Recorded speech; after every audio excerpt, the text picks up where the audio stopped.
racism looks like the casual bigotry that I see so prevalent in our community still. Offhand comments, names that are rooted in bigotry and continuation of an us versus them mindset. It looks to me like people dying and having opportunities denied to them at a disproportionate rate.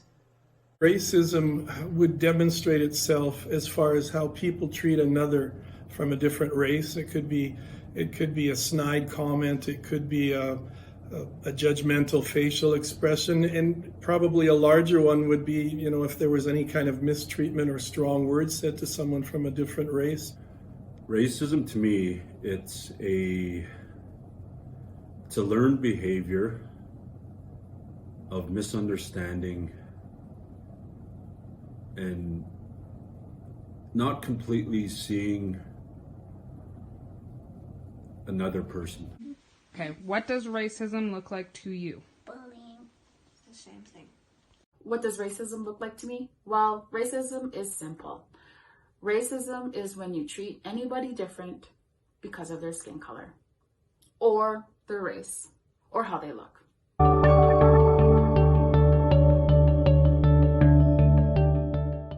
I grew up going to a non-Indigenous school throughout the majority of my childhood. And there was oftentimes, you don't really realize at a young age, you don't really realize until you're older looking back and kind of some of those situations that you were put in. And I think one of the biggest things that stands out for me is that feeling of being overlooked and being second guessed for things that I had the capability or abilities to do. I guess my experience of racism is what I haven't experienced. So one of the things that my Siksika elders have shown me very, very specifically is that my white privilege has made me not face the same kind of discrimination that people of color have faced. I never think when I walk into a big box store or to a grocery store or to a drugstore, I never ever think once that people might be following me. Okay, so how have you experienced racism? Bullying. And what did they say to you? That people that live on the reserve do drugs and they smoke. Okay, what about you? People called me a girl because of my long hair. Frankly, as a Métis person, I have experienced racism from basically every race. I am too Indigenous for the white people and too white for the Indigenous people. I recall once having a coworker tell me not to tell people that I am Métis because they used to scalp my kind. I attended the University of Regina, and I had people tell me that I shouldn't be attending the University of Regina. I should be attending the First Nations University of Canada, because that's where people with my skin color go. But probably the worst racism I have secondhand experience is that towards my children.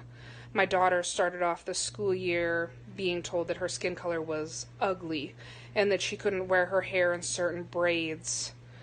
My son has been told that all Crees are drunk, all Indigenous people are lazy. He routinely gets called a girl because of his traditional hair. I see them get followed around in stores. I see them be harassed by children who don't know. I see my son get pointed at because of his hair.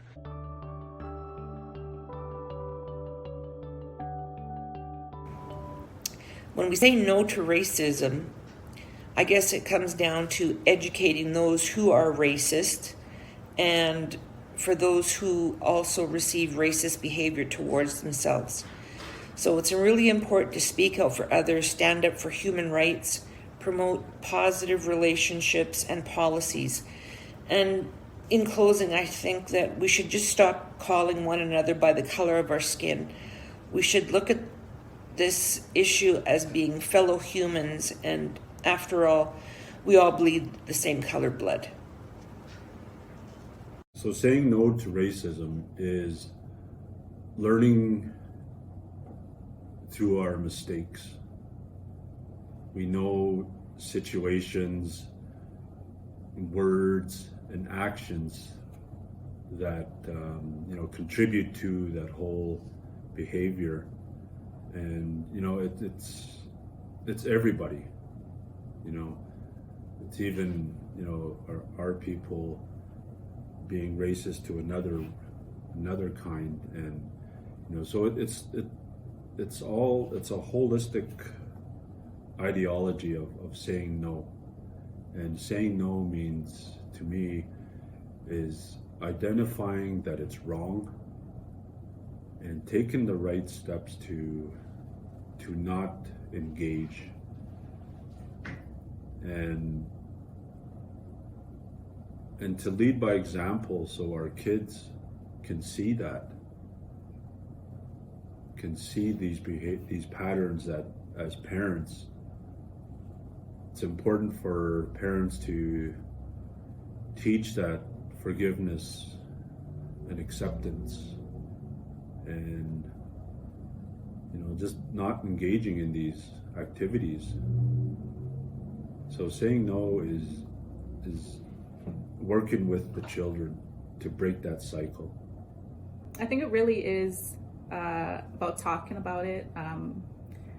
Personally, for myself, it's letting others know around me, letting my family know, letting my children know that it's not acceptable, that we don't tolerate racism, that we really have to respect people for their differences.